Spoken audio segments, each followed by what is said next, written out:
Jamal Khashoggi was a Saudi dissident who fled to the U.S. As a Washington Post columnist, he harshly criticized the kingdom as well as its crown prince. 4 years ago, Khashoggi was murdered. U.S. intelligence say that the crown prince ordered the crime. Khashoggi's fiance sued the crown prince in a U.S. federal court. The prince's attorneys argued a head of government enjoys sovereign immunity and thus cannot be sued. Today, the Biden administration agreed. Khashoggi's fiance says that the news felt like the man she loved had died yet again, while the man who had him killed escaped justice yet again. I struggle with a big pain in my life, in my heart. Jamal was hope. He was a part of my life, my identity. When I lost him in this way, it changed my life completely.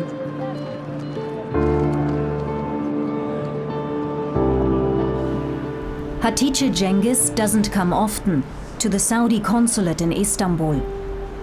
The place has haunted her since that day in October 2018, when Jamal Khashoggi was murdered here. The famous Saudi dissident, Hatice's husband-to-be.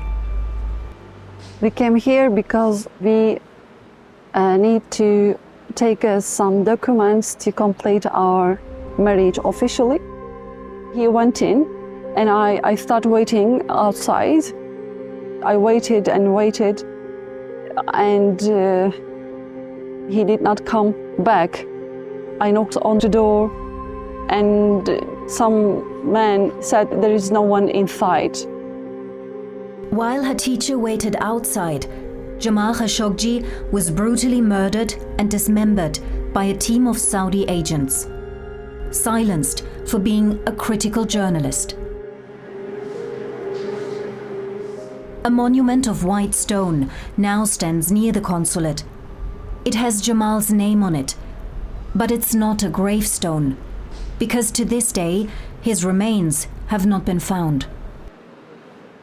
They vanished him. Still, I am asking this question, where's his body? What happened to his body? From that day until now, I'm fighting. I'm fighting for justice for Jamal.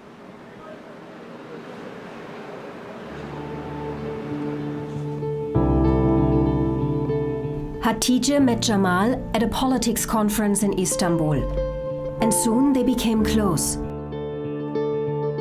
These moments in my life, I will never forget. I said, okay, this is my new life with this guy, with this man, full of love with Jamal. It never came to that. A few months later, Jamal was dead, and Hatice, devastated by the loss, made a decision that would give her life a new direction. Then I thought, I can't stay silent.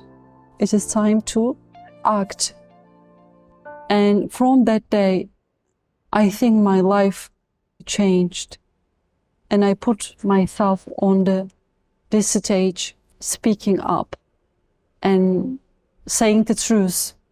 My power is my words. Hatice started to travel the world. She testified in front of the US Congress, the European Parliament, the United Nations Human Rights Council. A UN investigation found evidence that the Saudi leadership was responsible for the killing of Jamal Khashoggi. US intelligence agencies concluded that Crown Prince Mohammed bin Salman had approved the assassination, an accusation he denies. For some time, Hatice was certain that justice would prevail. Until she learned the meaning of realpolitik. In a world in turmoil and hungry for energy resources, pariahs can become partners again. Court cases can be closed.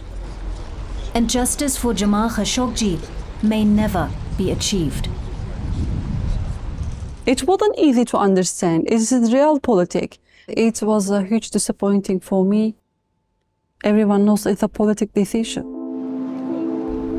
The couples on the banks of the Bosphorus remind her teacher of her loss, but also of the fact that life is worth living and justice worth fighting for. I have a duty, I have a big responsibility. I have to remind people what happened to Jamal. A researcher turned human rights defender, Hatice Cengiz has found new purpose in her life. Speaking for those who are silenced, listening to those who are not heard. Please speak up. What we need for our future is more humanity, more democracy, more human rights. Do not give up. That's my message. I'm pulling now William Wexler. He's the Senior Director of the Rafiq Hariri Center and Middle East Programs at the Atlantic Council in Washington, D.C. It's good to have you back on the show. What do you make of the news today? I mean, the State Department saying that, yes, he does enjoy immunity by being the prime minister now in Saudi Arabia. It looks bad. Is it as bad as it looks? Well, it certainly looks bad, but in reality, this was the only decision that could have been made. The Biden administration spent about 2 years in office arguing that the Mohammed bin Salman, as crown prince, there was a question of whether he had sovereign immunity, and they did not make an opinion to the judge on that question. Then the crown prince was made prime minister. And prime ministers do enjoy sovereign immunity. Every prime minister enjoys sovereign immunity. And that's a reciprocal relationship. That international law prevents the U.S. president as the head of government from being sued every time he travels around the world, or the Secretary of State. And there was really only, that was the only decision that was possible to make. If that decision had not been made, or at least if the letter had not gone out from the State Department, what would have been the consequences? Are we talking about the reciprocity that countries enjoy? Is there a fear that that would no longer be adhered to and respected? Well, in this case, the judge will make a final decision. That's how our legal system works. And the judge requested an opinion of the Biden administration. And this was an opinion that was made purely on legal grounds. And really, of all the legal questions that get asked, this was probably, at the end of the day, one of the easiest ones, because there's not much precedent of saying that a standing prime minister doesn't enjoy sovereign immunity under international law. It is going to... the news is jarring, I think, to a lot of viewers, because they know the Crown Prince as being the Crown Prince. And he's become prime minister. That's just a recent development. Is that a development? It seems that maybe it's very convenient for that title now to be connected to his name. Is that the case here? Oh, I suspect that one of the reasons, if not the primary reason, why he became prime minister was for the questions of sovereign immunity. The Crown Prince, of course, has been running Saudi Arabia for many years. No one disputes that. But the Biden administration was, and quite appropriately, making the point that, in fact, President Biden's counterpart was the king, not the Crown Prince, and the U.S. law doesn't recognize the title of Crown Prince, and we treated him as was his government title, which was Minister of Defense. And so, in that case, the U.S. Secretary of Defense, Lloyd Austin, was his counterpart. This was a statement that did not go over well by Mohammed bin Salman, who wanted to be treated differently, but the Biden administration's very firm on this, and only after he became prime minister did it change its views. And so maybe the law, the tradition may be clear, but the reality is we've got a case now where the United States has to have relations with the leader of Saudi Arabia, the leader who the intelligence agencies of the U.S. have said was responsible or had given the order for Jamal Khashoggi's murder. So he's a murderer in the eyes of our agents. So we have to accept that. We have to deal with him as a prime minister.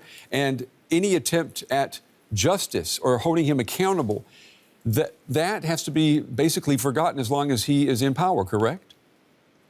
Well, there's no doubt that this is a very frustrating situation for anyone to occur, for anyone who knew Jamal Khashoggi, for anyone who was horrified by what happened to Jamal Khashoggi and his brutal and completely meritless murder apparently at the direction of Mohammed bin Salman, as concluded by our intelligence community. But quite frankly, the point of justice, the primary point of justice, was the case in Turkey, which of course is where the murder took place and where all the evidence was. And unfortunately, earlier this year, Turkey decided to move the case to Saudi Arabia, thus ending the any effort to get justice in that jurisdiction. William Wexler joining us tonight from the Atlantic Council in Washington, D.C. Mr. Wexler, we appreciate your time and your insights. Thank you. Thank you very much.